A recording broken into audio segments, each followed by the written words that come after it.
우리 한 목소리로 출애굽기 3장 9절부터 12절 같이 봉독하죠. 이제 가라, 이스라엘 자손의 부르짖음이 내게 달하고 애굽 사람이 그들을 괴롭히는 학대도 내가 보았으니 이제 내가 너를 바로에게 보내어 너에게 내 백성 이스라엘 자손을 애굽에서 인도하여 내게 하리라.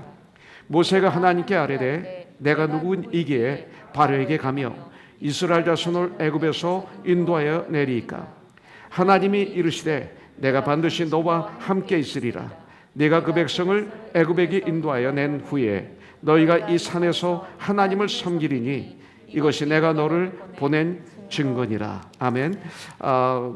출애굽기 4장 18절부터 20절입니다. 출애굽기 4장 18절부터 20절 같이 봉독하죠.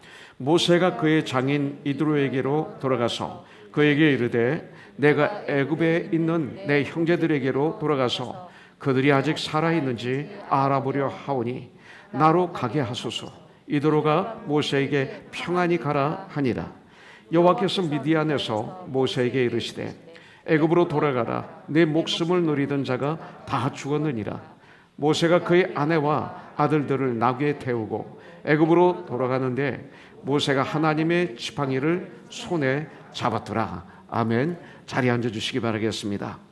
특별히 여기 모세가 손에 하나님의 지팡이를 잡았더라. 이 말씀입니다.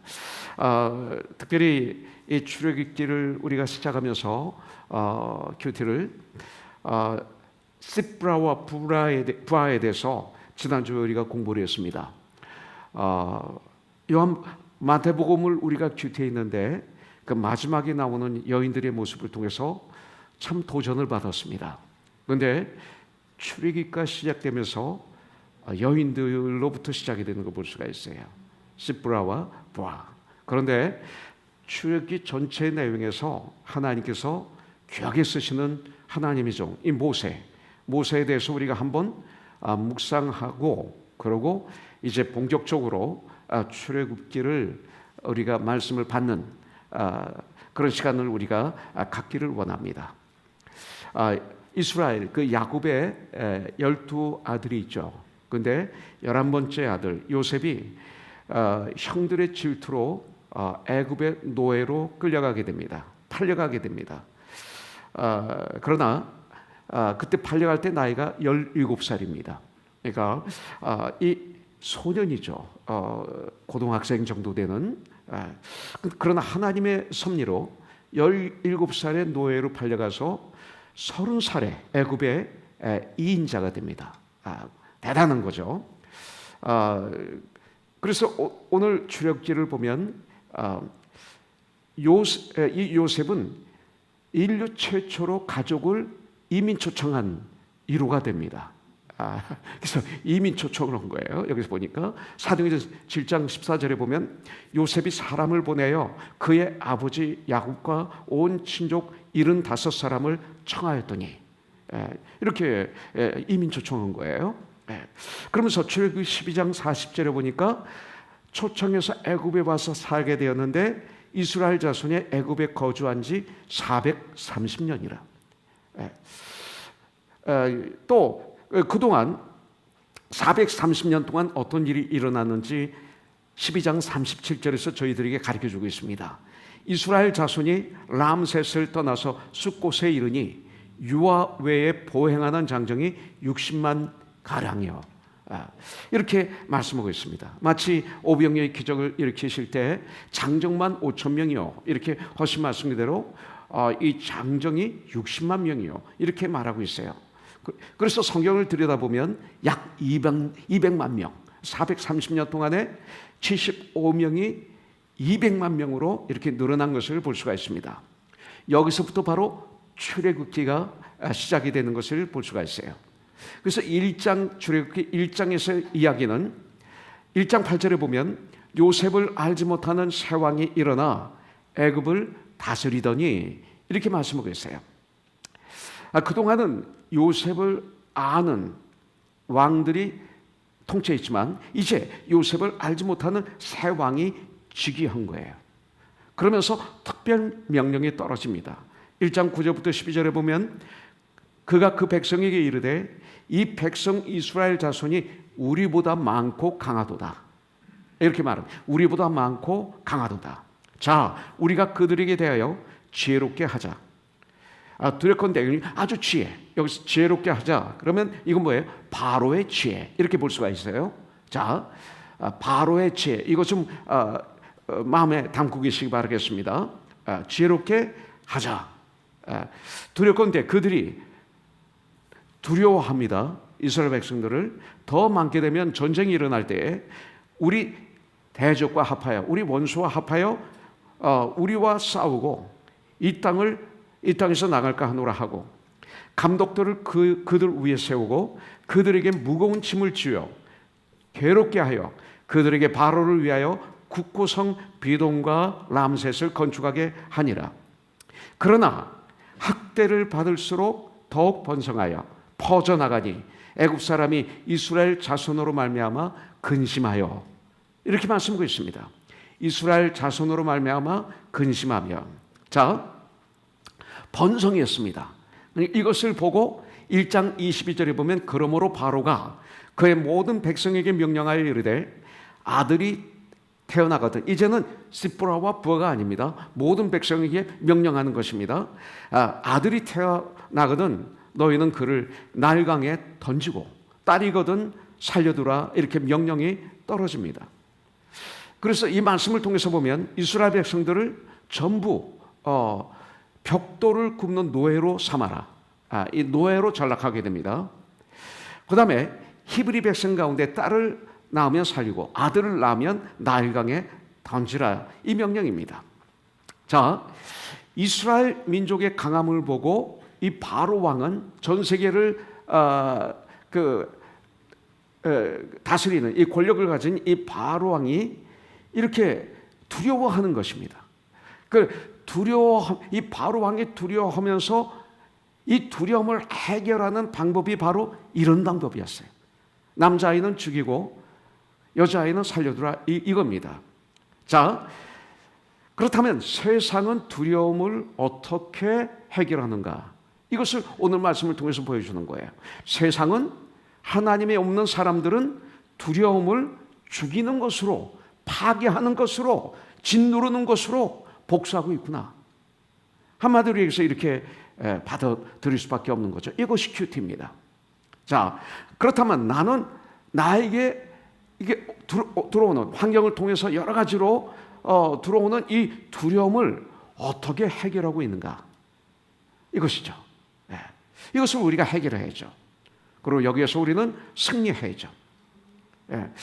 이거에 대해서 지난주에도 우리가 주님의 말씀을 받았습니다. 이 시프라와 부하, 이들은 진정한 하나님의 사람들이었다 이거죠. 불의를, 세상을 따르지 않았습니다. 세상은 편합니다. 네가 눈 감아주면 내가 얼마 주겠다. 이게 세상이잖아요. 이렇게 해주면 저렇게 해주겠다. 이거 아니겠습니까?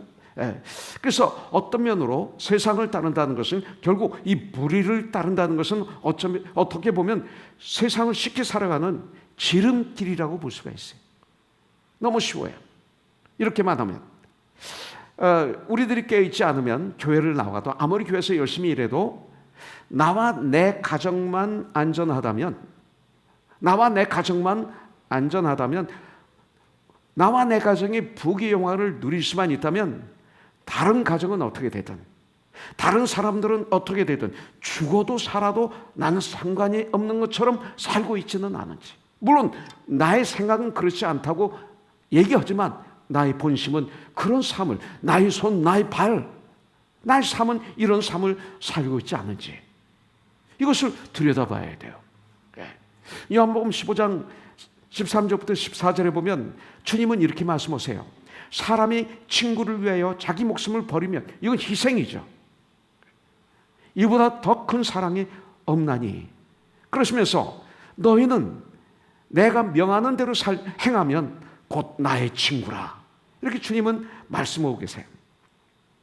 예수님이 우리들을 위해서 십자가에서 목숨을 버리실 정도로, 온 피화물을 쏟으실 정도로 나를 사랑하신 주님, 내 영혼을 구원하시기 위해서, 나의 그 저주를 속량해 주시기 위해서, 죽음의 문제를 해결해 주시기 위해서, 영생을 주시기 위해서, 하나님의 자녀가 되는 권세를 주시기 위해서, 이게 사랑이죠. 십자가에서 목숨을 버리신 이 사랑, 이거예요. 사랑을 말씀하고 있는 거예요. 그러나 이 성도는 시프라 부하처럼 정말 생명을 귀하게 여겨야 되죠. 세상과 같으면 안 됩니다. 그렇기 때문에 참 이런 얘기를 하고 싶지 않은데, 교회가 너무 싸우는 거예요. 안에서 지금 사랑하기도 시간이 없고, 서로를 섬기기도 시간이 없고, 주님을 더 닮아가는 전쟁하는 시간도 없는데, 왜 이렇게 시기, 질투, 교만, 위선으로 서로들 싸우고 자랑하고 이러는지 모르겠어요. 교회를 세운다고 하는데 교회를 부수고 있어요. 우리가 세상을 변화시켜야 되죠. 우리는 빛과 소금이죠. 세상은 어둠이죠. 그런데 오히려 세상 앞에 가서 재판을 받고 있어요. 목사도 성도도 많은 교회들이. 그리고 교회라고 하고 있어요. 이거 아니잖아요. 이거 바로의 지혜잖아요. 이거는요. 생명을 귀히 여기는 거 아니잖아요. 이것을 보면서 우리는 그냥 저건 잘못됐는데 하면서 따라간다면 이것도 문제 있는 거 아니에요. 또 얘기를 못한다면 이것도 문제 있는 거 아니에요. 상처받을까 봐, 공격받을까 봐. 내가 그런 삶을 살면서 얘기한다면 위선이지만, 이건 엄청난 교회 기본의 문제가 있는데, 다른 교회라고 얘기하지 않는다면 다른 교회나 우리 교회나 하나님 보실 때 전체적으로는 하나님의 가족이거든요. 그 교회 아픔이 우리 교회 아픔이거든요. 한번 생각해 볼 필요가 있는 거죠. 주님은 너희는 세상의 빛이다 소금이다 하셨는데, 그러면 난 이미 빛인 거예요. 구원받았으면 의인이 된 거예요. 거룩하다 칭함을 받은 사람들이에요. 그렇기 때문에 빛과 소금의 직분을 받았는데 이미, 그렇다면 이 삶을 살기 위해서 죽도록 전쟁해야 되지 않을까요? 우리는 지금 시프라와 부하보다 훨씬 더 많은 것을 알고 있잖아요. 사실 그때보다 우리 더 많은 걸 알고 있어요. 훨씬 더 좋은 환경에 살고 있잖아요. 그 당시보다. 또 하나님의 말씀을 마음껏 누리고 있잖아요. 맘만 먹으면 얼마든지 하나님 말씀을 누릴 수 있는 시대. 그 당시는 성경이 없었어요. 그렇게 사람을 통해서 들었어요. 힘들었어요. 말씀 읽기를. 지금은 맘만 먹으면 하나님 말씀을 접할 수 있는, 하나님과 대화할 수 있는 그런 시대에 우리가 살고 있잖아요. 그럼에도 불구하고 이 시프라와 부하와 같은 믿음의 삶을 내가 과연 살고 있는지, 한 영혼을, 이 갓 태어난 한 영혼을 소중히 여기는 삶을 살고 있는지. 시프라와 부하는 갓 태어난 생명을 귀하게 여긴 거예요. 그러니까 바로의 명령을 거부하고 그들을 살린 거죠. 이거 굉장히 중요한 얘기입니다. 이게. 여러분들, 그래서 낙태가 성경적이 아닌 거예요. 지금은 우리를 내가 편하기 위해서, 나의 문제를 해결하기 위해서 낙태를 너무 쉽게 생각하잖아요. 낙태를 반대하면서 나에게 문제가 있을 때는 낙태하잖아요. 이거 시프라와 부하는 아닌 거예요. 생명을 걸어놓고 그 생명을 살렸어요. 출애굽기에서 우리는 이걸 배워야 돼요. 너무 이기적이 아닐까요? 이거는 생명은 하나님이 주신 거라고 성경에 말씀하고 있기 때문에 이 낙태가 무서운 거라는 것이죠. 그런데 이 시대는 이것을 너무, 이 시대의 법은 세상은 쉽게 만들고 정부에서 도와주고 오히려 encourage하고 이런 시대잖아요. 자, 그렇다면 바로의 지혜는 이런 겁니다. 그런데 예수님의 지혜, 하나님의 지혜는 뭐예요? 고린도전서 1장 18절부터 25절에 보면 십자가의 도, 이렇게 나와 있어요. 그러니까 십자가의 지혜 이렇게 볼 수가 있죠. 그렇지 않으면 예수님의 지혜 이렇게 봐도 돼요. 18절부터 25절에 보면 여기서 말씀하시기를 이 십자가의 도는 하나님의 지혜다. 곧 예수 그리스도는 하나님의 지혜이시다. 이렇게 말씀하고 있어요. 그러나 바로의 지혜는 다른 사람을 억압하고 그래서 내 욕심을 채우는 것. 이게 바로의 지혜예요. 내가 교회에 나오지만 구원받았지만 지금 지혜의 근본은 여호와를 경외하는 것이라고, 지혜의 출발은, 지식의 출발은 여호와를 경외하는 것이라고 잠언서 1장에 선포하면서 잠언서가 시작이 되고 있는데, 내가 지혜 하지만 지금 나의 지혜는 바로의 지혜인가 십자가의 지혜인가 예수님의 지혜인가 우리가 알아야 돼요. 자, 바로의 지혜는 내가 원하는 걸 갖기 위해서 억압하고 그리고 내가 원하는 걸 다 채우는 것, 이게 바로의 지혜예요. 근데 하나님의 지혜와 인간의 지혜가 어떻게 다른지 정확하게 오늘 우리에게 알려주고 있는 것을 볼 수가 있어요. 다른 사람을 죽여서라도 다른 사람을 죽이는 게 아니라 자신을 죽여서라도 다른 사람을 살리는 것이 성경은 예수님의 지혜다, 십자가의 지혜다, 이렇게 말씀하고 있어요. 십자가에서 예수님이 죽으셨잖아요. 우리를 살리시기 위해서. 그러니까 주님의 지혜는 당신을 희생시키시고 나를 살리시기를 원하는 게 하나님의 지혜예요. 인간의 머리로는 이게 해결이 안 돼요. 은혜가 임해야 해결이 돼요. 그러나 다른 사람을 죽여서라도 자기 이익을 추구하는 것은 바로의 지혜예요. 사람의 지혜예요. 그렇다면 우리가 깨어있지 않았을 때 저와 여러분들은 어떤 지혜로 살았는지, 이것을 오늘 이걸 우리가 심각하게 고민하면서 나를 들여다봐야 돼요. 그런데 이 바로의 지혜, 그리고 이 세상의 지혜의 마지막은 뭐예요? 봤잖아요. 역사가 멸망이에요. 멸망이에요. 세상의 지혜는. 그래서 스탈린도 멸망, 히틀러도 멸망, 다 멸망이에요. 이건 멸망이에요. 아무리 강제 노역을 시켜도 학대를 받으면 받을수록 더욱 번성하여 퍼져나가요. 이스라엘 백성들의 숫자가 점점 더 번성했다고 그랬어요. 그러면 마귀는 포기해야죠. 아, 이렇게 되는구나, 이게 진리구나, 포기하지. 근데 마귀는 절대 포기하지 않습니다. 하나님의 역사를 보면 회개하고 돌아와야 되죠. 당연히 안 돌아옵니다. 많은 교회가 안 돌아옵니다. 똑같습니다. 또 그렇게 삽니다. 또 이거는 회개가 아니죠. 회개는 거기서 돌아오는 게 회개죠. 이것이 저와 여러분들의 속성이라는 거죠. 정말 하나님의 기름 부심이 있을 때, 은혜가 임하고 주님의 놀라운 은혜가 임할 때 회개하고 주님 앞에 돌아가게 되는데, 이런 삶을 내가 지금 살고 있는지, 바로 이것입니다. 이걸 우리가 오늘 고민하면서 주님을 바라보고 부르짖고 그러고 결단해야 되는 것이죠. 돌아와야 돼요. 오히려 이 바로는 모든 백성에게 드러내놓고 명령합니다. 아들을 낳으면 나일강에 던지고 딸이면 살리라. 모든 백성에게 마귀와는 타협을 할 수 없구나, 이것을 가르쳐 주는 거죠.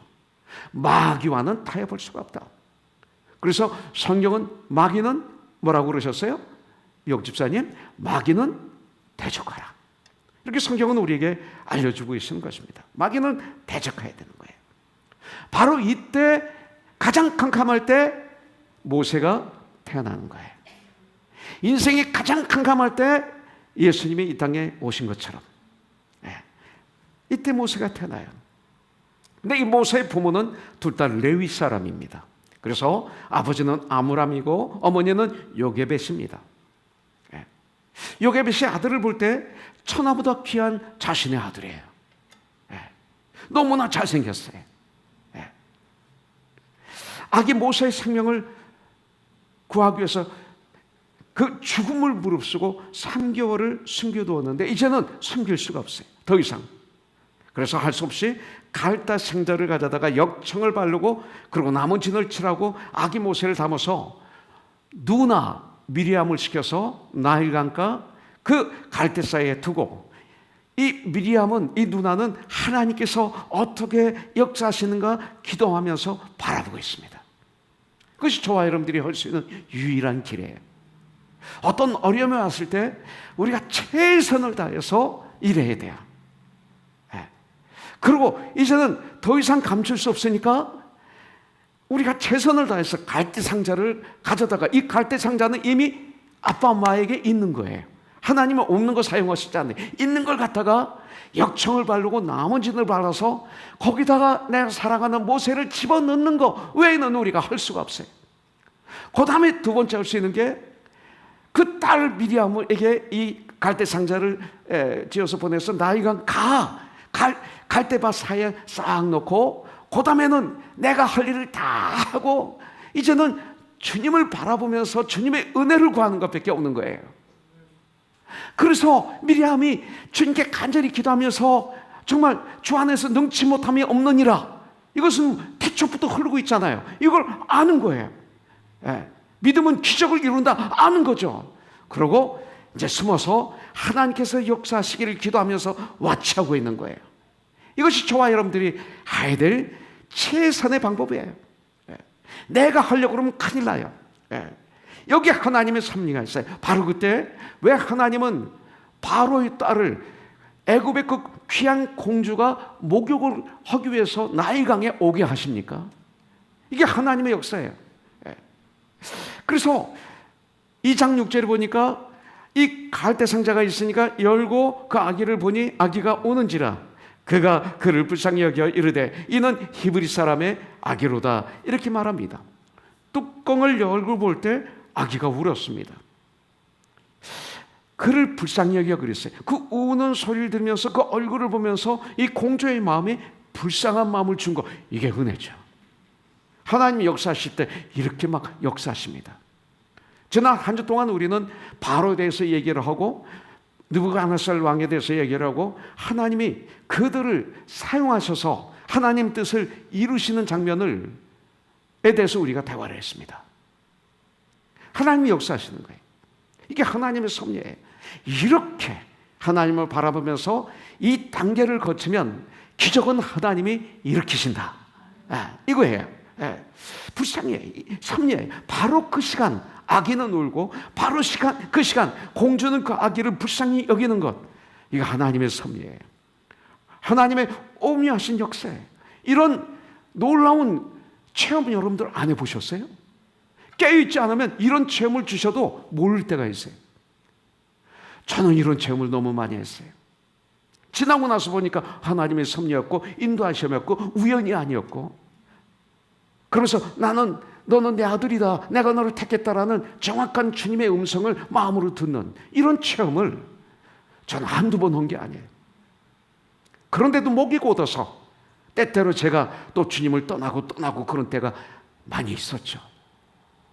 그럴 때마다 사랑의 회초리로 전 맞았어요. 여러분들 그런 적이 없습니까? 하나님의 호무하신 역사. 그러면 이 공주가 이걸 우는 불쌍히 여기는 마음이 있어서 버리지 못하고 어떻게 할까 하는데, 이때 이제 우리의 결정이 필요한 거예요. 행동이. 미리암이 그때 쫙 뛰어옵니다. 바로 하나님의 시간, 놓치면 안 되는 거예요. 바로 이 시간을. 미리암이 얼른 뛰어와서 뭐라고 얘기합니까? 이 하나님의 시간에 이것을 해야 되는 거예요. 이 팬데믹 기간 동안에 우리가 하나님의 뜻을 얼마나 많이 놓쳤습니까? 그죠? 이 기간에 지나고 나서 보니까 놓친 것들이 너무나 많았고, 내가 두려워서 못한 게 너무나 많았고,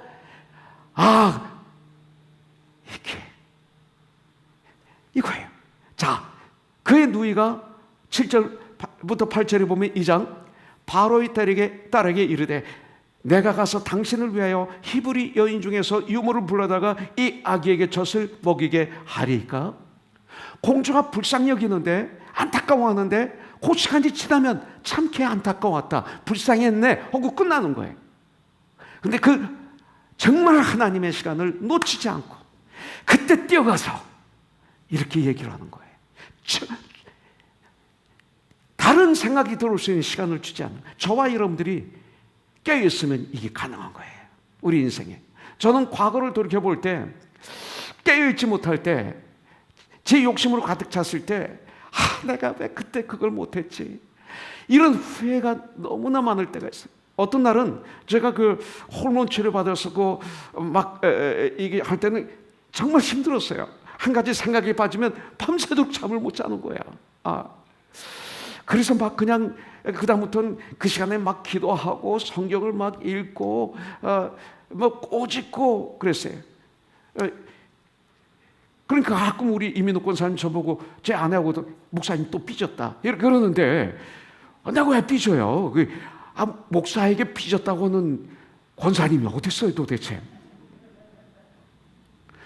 그때 시험이 들더라고요. 이게 지금은 괜찮은데 그때는 이 말도 저에게 화살처럼 겉으로는 웃지만 솔직히 이것도 이기느라고 힘들었어요. 삐졌네가 하루 종일 생각이 나가지고, 그리고 이거 호르몬줄이 힘들더라고요. 지나고 나서 보니까 현주 집사님, 간호사님, 아주 힘들더라고요. 그때 저는 지난 과거를 돌이켜보면서 왜 이렇게 내가 실수했던 것, 하나님이 축복을 주시려고 했던 그 찬스를 놓쳤던 것들이 막 들어오는지 견딜 수가 없었어요. 미리암은 이 기회를 놓치지 않았습니다. 여러분들. 그래서 모세의 어머니를 데려오는 거죠. 친어머니 품에서 정식으로 믿음의 양육을 받고 난 다음 40년간 애굽의 궁전에서 애굽의 왕자로 최고의 학問, 군사학도 배우고 정치학도 배우고 경제학도 배우고 지도자학을 최상의 선생님으로부터 배운 거죠. 그러면서 성장했다는 것이 모세의 이야기입니다. 모세는 120년 살았습니다. 자, 애굽 왕궁에서 왕자로 40년, 광야에서 목동으로 40년, 그리고 백성을 인도하는 삶 40년, 이렇게 살았어요. 그래서 오늘 우리는 모세의 삶을 통해서 저와 여러분들이 마음으로 회개하고, 그리고 주님 앞에 돌아와서 결단하고 우리가 능력 있는 출발을 갖는다면 이 예배는 주님이 기뻐 받으시는 예배가 되는 거예요. 첫 번째로 모세의 삶에서 애굽의 궁정에서 하나님을, 세상을 즐기는 삶 40년을 살았어요. 지난주에 말씀을 드렸죠. 이것이 바로 출애굽기 2장 1절부터 11절을 보면 이걸 한마디로 얘기하면 without God이라고 볼 수가 있어요. 물론 갓난 아기로서 엄마 아빠에게 자라면서 어떤 히브리 문화, 또 하나님을 배웠으리라고 믿어요. 그러나 보편적으로 제가 얘기할 때 이 40년을 애굽의 궁정에서 바로 왕의 공주의 아들로, 그러니까 그 왕자로 산 거예요. 이것을 영적으로 보면 애굽의 세상에서 40년을 살았다, 이렇게 볼 수가 있어요. 자, 성경은 이 40년 동안에 대해서 다른 말씀을 주시지 않습니다. 그냥 이것으로 끝내버리죠. 그렇다면 이 기간 동안에 모세는 궁궐에서 분명히 세상적인 삶을 사는 것을 볼 수가 있어요. 누리며 살았던 거죠. 왕자로 해서 그 권력을 누리고 자기가 처한 환경을 누리면서 살았다는 거죠. 오늘날도 마찬가지입니다. 이 세상에 갓 태어난 모든 생명들, 우리는 이런 말을 하죠. 나는 뭐라고 그러죠? 계속 믿음이 이렇게 부모님이 다 믿는 사람에게서 태어난 것을 뭐라고 그러죠? 모태신앙이라고 그러죠. 그런데 이거 굉장히 중요하지만 그렇게 태어났다고 해서 그분들이 의인이 됩니까? 믿는 사람들이 가정에서 태어났다고 의인이 됩니까? 하나님을 압니까? 아기가 모르는 거예요. 다 하나님을 믿는 아버지와 어머님에게서 태어나면 죄인으로 태어나는 거예요. 이건 변함이 없는 거예요. 그래서 죄인으로서 세상을 살아가는 거죠. 그러다가 복음을 듣고 믿게 되고 알게 되고 믿게 되고 회개하고 주님을 나의 주인으로 구원자로 모셔드리면 거듭나는 삶이 되는 거예요. 세상이 똑같아요. 태어나 세상의 삶을 만나는 거죠. 그런데 여기서 끝나면 안 되는 거죠. 그래서 모태신앙은 굉장히 중요합니다. 참 좋습니다. 축복입니다. 그러나 모태신앙으로 해서 태어나서 나자마자 의인이 됐다. 다 죄인입니다. 누구나 세상을 만납니다. 세상의 삶을 삽니다. 그런데 2단계로 거기서 움직이게 되는 거죠. 1단계만으로 그냥 끝나면 이건 불행입니다. 우리는 하나님의 형상으로 창조함을 받았어요. 인간은 하나님의 형상으로 창조함을 받았다고 성경은 우리에게 가르쳐주고 있습니다. 그 영적인 피조물로 우리는 창조함을 받은 거죠. 하나님의 형상으로 창조함을 받았기 때문에 우리는 이 땅에서 개, 돼지, 사슴, 호랑이 이런 어떤 동물처럼 돼지처럼 의식주만 해결됐다고 행복할 수 없는 게 우리 인간이에요. 동물은 먹는 것만 해결되면 되는 거예요. 근데 우리는 그렇지 않습니다.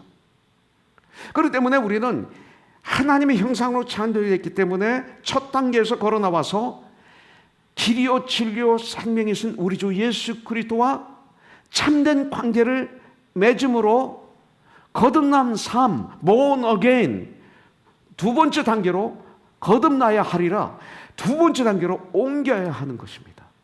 그렇지 않으면 안 되는 거예요. 대부분 사람들은, 이 땅에 있는 사람들은, 아니 교회에 나오는 수많은 사람들도 1단계에서 2단계로 옮기는 과정에서 정말 구원받은 우리들 보면 한 대씩 얻어맞았어요.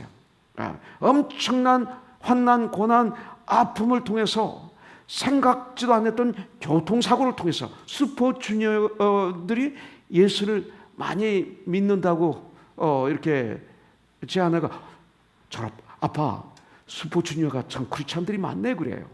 그래서 한 형제의 간증을 저에게 얘기해 주요. 교통사고를 통해서 당했던 그 엄청난 사망 직전에 갔던 그 삶, 그런 가운데 만난 예수님에 대해서 저한테 얘기를 해주는 거예요. 가수들은 저희 후배니까 저에겐 관심이 참 많았어요. 그 당시엔 제 아내가 내가 이렇게 얘기하는데 아빠는 반응이 없네 이렇게 할지 모르지만 이 안에서는 엄청난 어떤 기쁨, 감사 그리고 생각을 많이 했어요. 그렇게 두드려 맞고 예수님을 만나는 사람들이 있어요. 그렇게 두드려 만나도 예수님을 거부하는 사람도 있죠. 물론 이렇게 만나는 거예요. 예. 자, 여러분들 바로 이런 삶, 사업의 어려움, 가정의 비극, 이런 것들을 통한 이런 아픔, 이런 엄청난 고통을 통해서 그때야 I'm nothing. 그래서 두 손 들고 주님 앞에 돌아오는 모습들을 저는 성경에서도 또 나의 삶의 현장에서도 너무나 많이 보았습니다.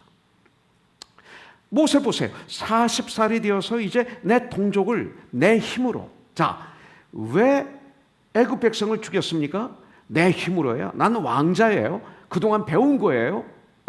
권력이 있는 거예요. 애굽의 왕자라는 신분으로, 왕에서 배운 최고의 학문으로, 최고의 권력으로, 그래서 내 힘으로 내 민족을 도와줘야 되겠다 해서 동족을 괴롭히는 애굽 사람들을 주위를 돌아보고, 사람들이 없으니까 때려 죽이고 모래에 파묻습니다.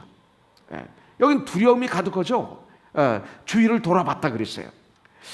여러분들 파묻고 도우려는 이 동족, 그 다음날 동족들이 싸우니까 그들을 도와주려고 그러니까 그들이 배척합니다. 결국 바로 왕이 알게 되고 그리고 바로를 피해서 도망갑니다. 미디안 광야로 도망갑니다. 거기에서 주님을 만나게 되는 거죠. I'm nothing 했을 때. 여러분들 모세가 애굽 궁궐에서 왕자로 살다가 도망가서 미디안 광야에서 목동 생활을 하는 것, 극과 극입니다. 여기서 하나님을 만납니다. 누가복음 15장에 보면 탕자의 비유가 나오죠. 아버지로부터 재산을 분배받아서 가서 다 탕진하죠.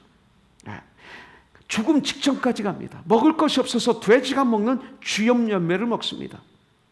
그러다가 내 집은, 내 아버지 집은 먹을 것이 많은데 거기 가서 아들로서는 난 갈 수 없다. 난 죄인이다. 거기 일꾼으로 가서 가야 되겠다. 그러면서 그가 회개하고 아버지께 돌아오는 모습을 보게 되죠. 아버지는 멀리서 돌아오는 아들을 보고 알아봐요. 그게 예수님, 하나님의 마음이에요. 그리고 뛰어가서 껴안고 금반지를 껴주고 새신을 신겨주고 새 옷을 입히고 살찐 소를 잡아서 잔치를 벌려주고 이런 일이 일어나는 거죠. 엄청난 가장 밑바닥까지 떨어져서 아버지의 은혜를 깨달아 아는 것, 이게 참 은혜예요. 마틴 루터도 마찬가지입니다. 어제 마틴 루터에 대해서 많은 얘기를 우리 형제님하고 나눴는데, 법을 전공하는 시절에 하루는 사랑하는 친구와 집을 가는 도중에 피가 많이 오는 가운데 옆에 있는 친구가 벼락 맞아서 옆에서 죽습니다. 벼락 맞아서 친구가 죽어요. 거기서 죽사하는 걸 보고 얼마나 샥을 받았겠어요. 교만의 극치를 달렸던 마틴 루터, 그 법학 공부하는 것을 포기하고 그리고 신학교에 들어가서 주의동이 된 거예요. 여러분들, 제가 좋아하는 Amazing Grace, 나 같은 죄인 살리신 주 은혜 놀라와, 이 찬송시를 쓴 존 뉴턴 목사님, 이분은 노예 상인이었잖아요.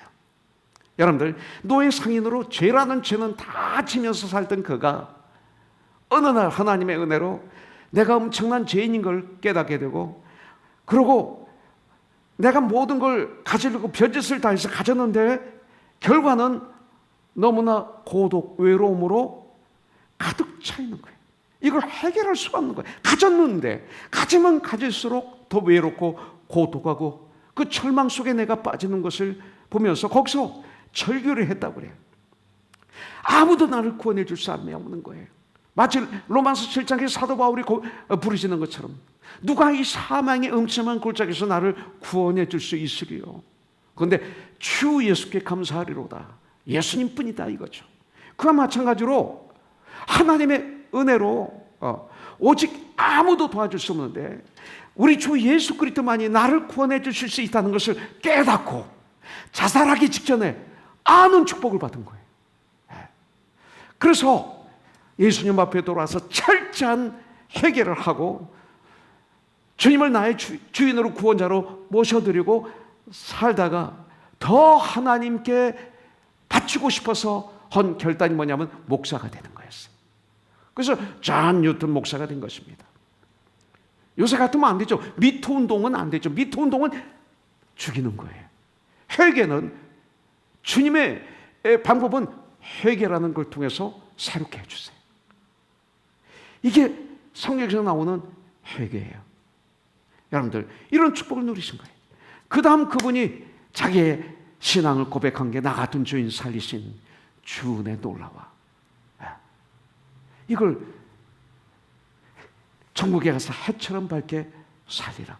황승순 형제인가요? 머리 잘랐네? 묶었구나.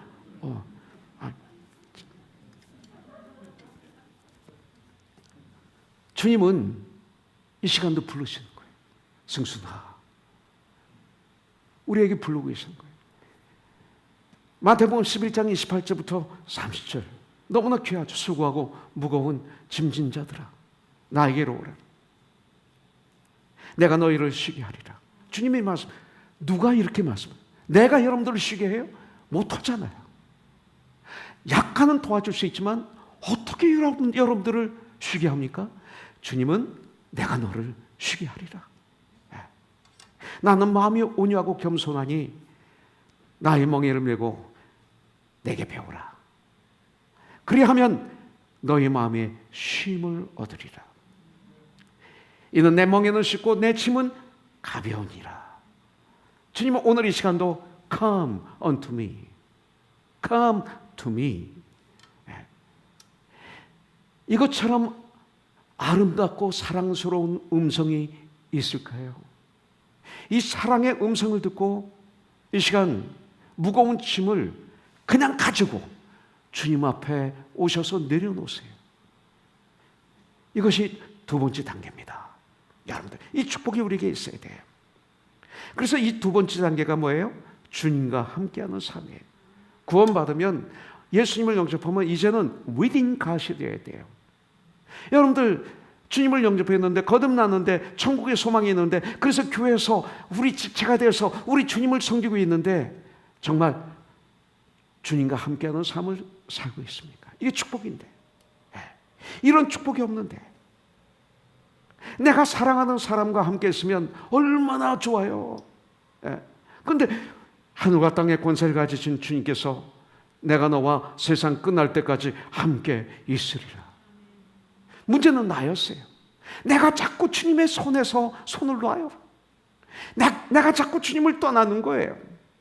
주 안에 함께하는 삶, 이것을 한마디로 얘기하면 뭐예요? 훈련받는 삶, 이렇게 볼 수가 있어요. 그냥 주 안에 주님과 함께하는 삶으로 끝나면 안 돼요. 추상적으로. 그럼 주님과 함께하는 두 번째 삶은 뭐냐? 훈련하는 삶. 이렇게 우리가 아주 프랙티컬하게 얘기를 나눠야 돼요. 자, 살인자가 되어서 도망자가 되었습니다. 도망갔습니다. 미디안 광야로. 근데 이것을 보면 하나님이 모세를 애굽에서 불러내신 거죠. 그리고 나중에 보니까 미디안 광야로 도망가게 하신 것이죠. 그래서 그곳에서 40년을 그 당시 가장 천한 직업, 가장 힘든 직업이었던 목동으로 연단시키신 것이죠. 40년의 훈련 기간이다, 이렇게 볼 수가 있죠. 이걸 제가 그냥 얘기하는 게 아니라 누구든지 우리 크리스찬들에게는 예수를 영접하면 이런 훈련의 기간이 필요하다, 구약 신약에서 다 가르쳐주고 있는 거예요. 그게 뭐예요? 오직 기도와 말씀으로 거룩하여 지니라. 이게 훈련이에요. 이게 훈련이에요. 그리스도 안에서 말씀과 기도로 예수 그리스도의 형상을 닮아가는 과정, 이런 과정, 그 인격을 닮아가는 과정, 이것이 저와 여러분들에게 필요한 거예요. 그래서 마태복음 28장 18절, 19절, 20절은 너무 중요한 거예요. 18절에서 우리의 주님이 어떤 분인지 말씀하고 있죠. 하늘과 땅의 모든 권세를 가지신 분이 저와 여러분들의 주인이시라는 거죠. 그러면서 그 주님께서 우리에게 명령하시길, 그러므로 너희는 가서 모든 민족을 제자로 삼아. 이게 무슨 뜻이에요? 훈련받으라 이거예요. 누가 제자를 삼을 수 있어요? 훈련받은 사람. 제자가 제자를 삼을 수 있는 거예요. 제자로 삼아. 이거 그냥 끝나면 안 돼. 엄청난 훈련을 해라, 이 소리입니다. 아버지와 아들과 성령의 이름으로 침례를 주고, 그 다음에 내가 너에게 분부한 모든 것을 가르쳐서 지키게 하라. 훈련하라 이거죠. 가르쳐서 지키게 하라. 이게 필요한 거예요. 그래서 팬데믹 기간 동안에 우리 코너스톤 형제자매들은 우리의 일생에 중에 가장 많이 성경을 묵상하고 가장 많이 기도했을지 몰라요. 그러면 이 팬데믹은 저주가 아니라 축복이 된 거죠. 여러분들, 바로 이거예요. 그렇지 않으면 하나님이 내 안에서 나를 통해서 역사하실 수가 없고, 하나님의 뜻을 난 알 수도 없고 행할 수도 없어요. 그래서 저는 에베소서 4장 13절부터 14절이 너무 중요한 거예요. 계속 이건 묵상해야 돼요. 우리가 다 하나님의 아들을 믿는 것과 아는 일에 하나가 돼요. 훈련이죠. 훈련을 통해서 주님의 역사로 내 믿음이 깊어지고 깊어지는 만큼 주님을 아는 거죠. 온전한 사람을 이루어 그리스도의 장성한 분량에 충만한 데까지 이를지니 훈련이죠. 왜 이런 훈련을 받아야 돼요? 14절. 이는 우리가 이제부터 어린아이가 되지 아니하여 사람의 속임수와 간사한 유혹에 빠져 온갖 교훈의 풍조에 밀려 유동치 않게 하려 함이라. 얼마나 세상의 소리에 우리가 쏘았어요. 지난 한 주 동안 제가 여러분들과 상담하는 가운데 얼마나 많이 속은 걸 저는 눈으로 볼 수가 있었어요. 그렇게 많이 속았어요. 그래서 자랑하고, 그래서 함부로 판단하고, 그래서 하나님 영광 가리고, 그래서 하나님의 뜻을 거부하고, 요동치 않게 하려 함이라. 훈련이 필요한 거예요. 요셉은 17살에 노예로 팔려가서 30살에 국무총리가 되기까지, 세컨맨 2인자가 되기까지 13년 동안 너무나 억울하게 마드바르 집에 노예살이를 했어요. 또 억울하게 누명을 쓰고 감옥에 갇혔어요. 그래서 죄수로 엄청난 시련을 받았어요. 근데 나중에 보니까 이 시간이 훈련의 시간이었어요. 훈련을 받은 거예요. 그리고 하나님으로부터 합격 통지를 받으신 거죠. 합격 통지를 받아서 쓰임받는 모습을 볼 수가 있어요. 여러분들, 이 13년의 광야의 시간들이 훈련의 시간이에요. 저도 정말 어디 가든지 간증할 수밖에 없는 것은 저주가 될 뻔한, 정말 소름 끼치도록 그 자리가 저에게는 엄청난 저주가 될 수 있는 이 구치소에서의 몇 달간의 그 시간이 오히려 저에게 축복이 된 거예요. 고난이 유익이 됐어요.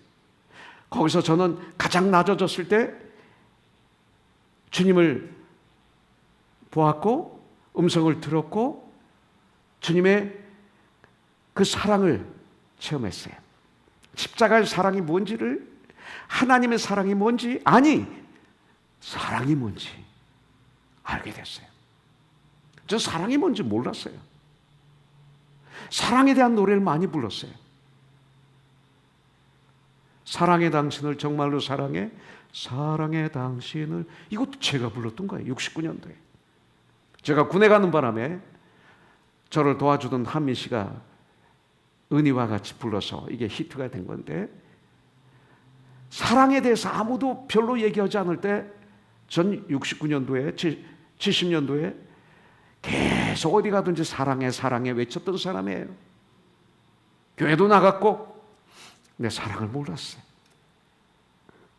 그 안에서 사랑을 알았어요. 믿을 분은 예수님밖에 없는 걸 알았어요. 그렇게 믿을 수 없었던 예수님이 믿어지는 거예요.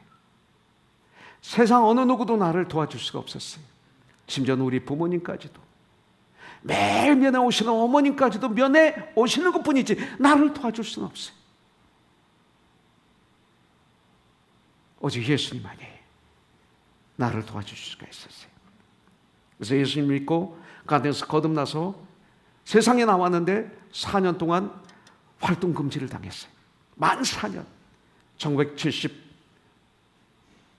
12월 3일 날 구치소에 들어갔는데 몇 달 후에 나와서 4년 동안 아무것도 못했어요. 돈이 없어요.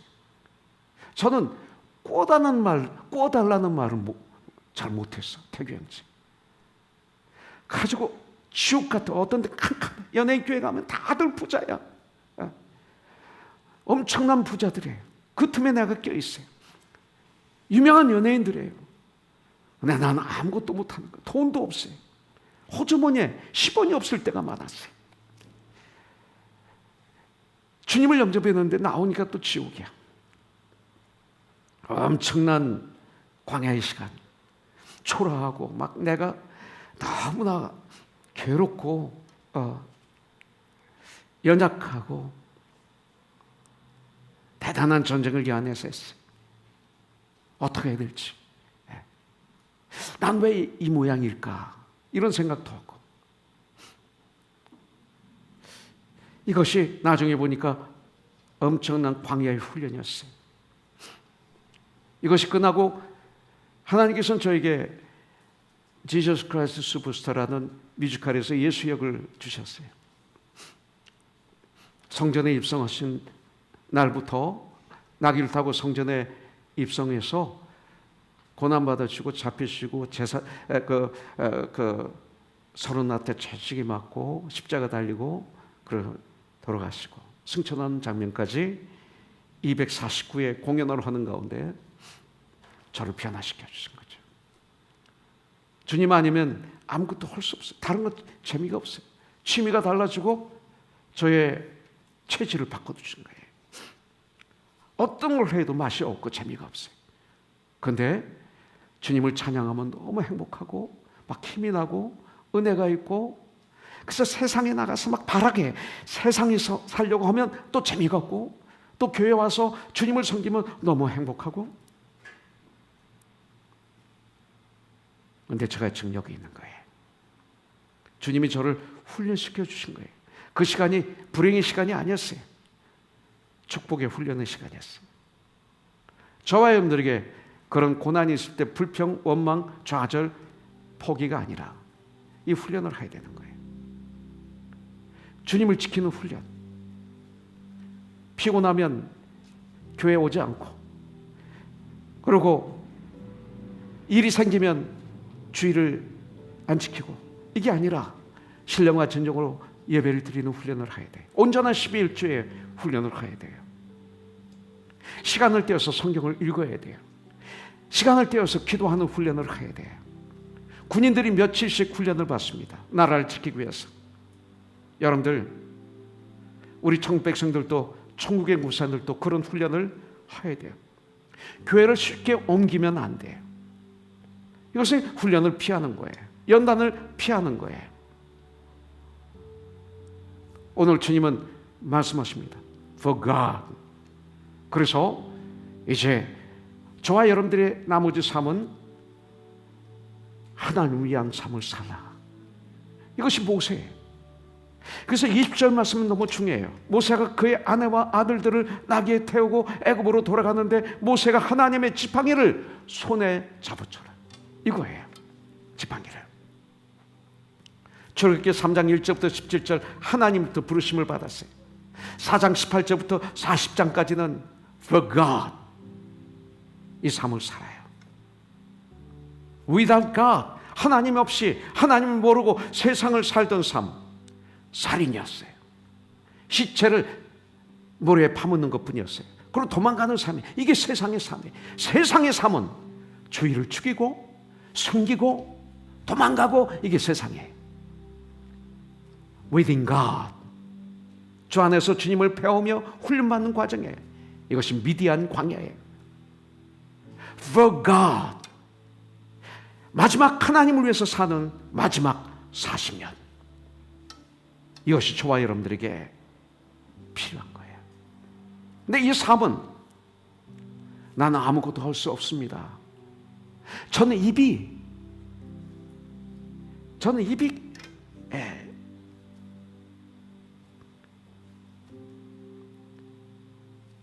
할 수 없습니다.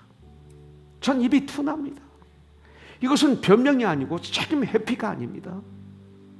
과거에 내가 내 동족을 도우리라 했는데 죽이고 숨기고 도망간 거예요. 이게 자기예요. 절실히 하는 거예요. 미디안 광야에서 목동 생활하면서 난 아무것도 할 수 없습니다. 이런 나에게 어떻게 귀한 걸 맡깁니까? 이런 훈련의 결과는 그것이 돼요. I'm nothing. 훈련하면 결과는 I'm nothing이 돼. 훈련했는데 I'm something입니까? 나니까 할 수 있지. 내가 누구야? 아닙니다. 훈련의 결과는 I'm nothing. 그럴 때 주님은 내 손에 하나님의 지팡이를 쥐어주시는 거예요. 하나님의 능력을 나에게 부어주시는 거예요. 오직 성령이 말씀은 나에게 권능을 받고 이 권능을 나에게 주시는 거예요. 그래서 이 지팡이를 들고 이제는 다시 애굽으로 내려갑니다. 다시 세상으로 들어갑니다. 그 순간 양을 치던 이 마른 지팡이가 하나님의 지팡이가 된 것입니다.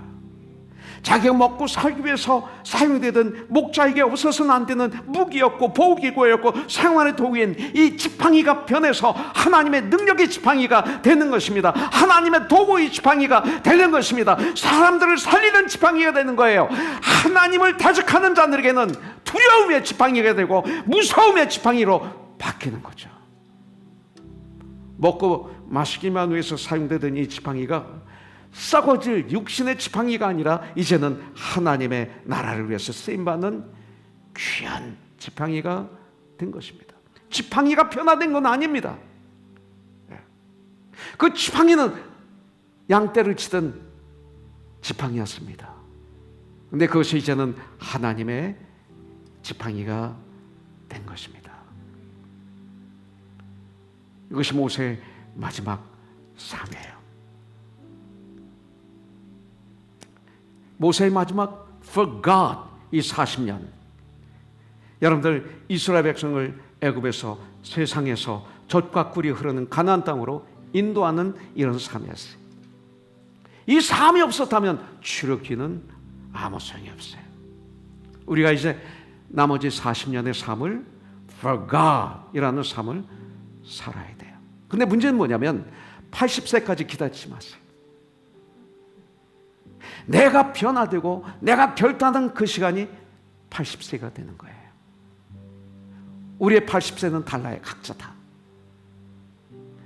우리 태규 형제의 80살은 지금 몇 살이지? 네? 40. 와, 좋다. 40. 우리 태규 형제의 모세의 80살은 40살이야. 어머니하고 둘이 앉아서 예배드린 모습이 너무 아름다워요. 그죠? 미역 집사님도 행복하죠? 태규 형제가 이렇게 변해서 행복하죠? 수요예배 때 아버지가 간증했던 거 기억하죠? 예? 나도 기억해. 난 태규 형제를 보면 천국에 계신 아버지가 수요예배 때 간증했던 그 간증이 생생하게 내 안에 살아있어요. 오늘은 안 할게. 모세의 80살은 바로 내가 for God의 삶을 살기로 결단하고 출발하는 그 시간이다. 그 시간이 바로 오늘이다. 할렐루야. 네. 예수가 우리를 부르는 소리 같이 찬양하죠. 하나님 아버지의 극진하신 사랑과 성령님의 감동, 감화, 역사심이 이렇게 신령과 진정으로 예배를 드리고 이제는 for God 하나님의 영광 위해서 세상에서 빛과 소금의 직분을 감당하기 위해서 작은 예수가 되어서 우리의 삶의 현장에서 천국을 흐르게 하기 위해서 세상에 나가는 하나님 사람들 위해 가정과 직장과 사업체와 모든 사무에 주님 마음껏 역사해 주시고 마음껏 축복을 내려주셨기를 예수님의 이름으로 간절히 축원하오며 기도드립니다. 아멘.